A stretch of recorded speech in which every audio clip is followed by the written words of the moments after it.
quanto tempo que você grafita? Faz uns 2 anos. 2 anos. Você começou aonde? Lá no Rio Grande do Sul, onde eu conheci um amigo que faz grafite já tem 11 anos.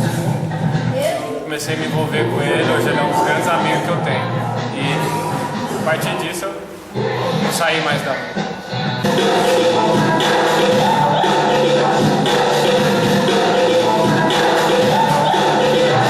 Existe um pouco de discriminação contra a arte total.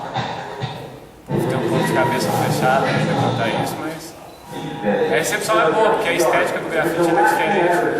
Porque eles comparam muito com a pichação e é um tipo de pichação, só que ela tem forma, né?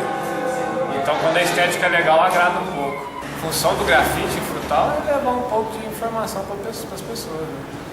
Eu procuro sempre fazer um trabalho que tenha alguma coisa, alguma mensagem, alguma coisa assim. Não trabalho para fazer assim. Até sofri uma repressão esses dias por parte da polícia, né? Eles interviram diretamente no meu trabalho, pedindo para a dona da casa apagar. E eu fui lá e escrevi de novo, né? Porque eles não têm esse direito de interferir em nada, né?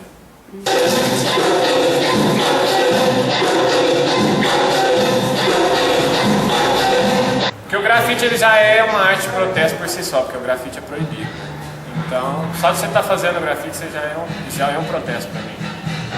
A partir do momento que você está na rua fazendo, você pensa algo a mais do que isso, escreve algo a mais, ou deixa poeticamente o protesto ali.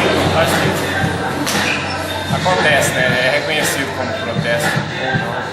Qualquer coisa. Mexe com as pessoas.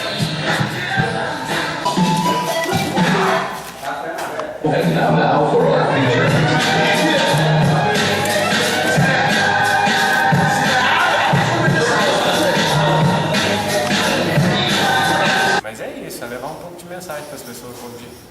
e até um pouco de beleza também para a cidade, né? Porque muda um pouco. O pessoal tem gostado alguns, né? E é bem gratificante, assim, como os meninos da dança também. Mas, com certeza, tem muita gente que reconhece, que acha legal, que pede para fazer na casa, que quer fazer alguma coisa. Sempre tem, sempre sou isso. É. O reconhecimento também é meio rápido também, por estar na rua, né?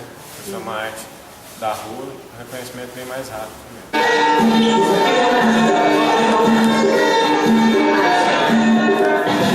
Você vive dessa arte hoje em dia? Minha ideia é essa, assim, eu já ganhei dinheiro com isso, faço alguns trabalhos comerciais para decoração em casa, essas coisas, né, para ganhar uma depende do incentivo. É difícil, mas é possível.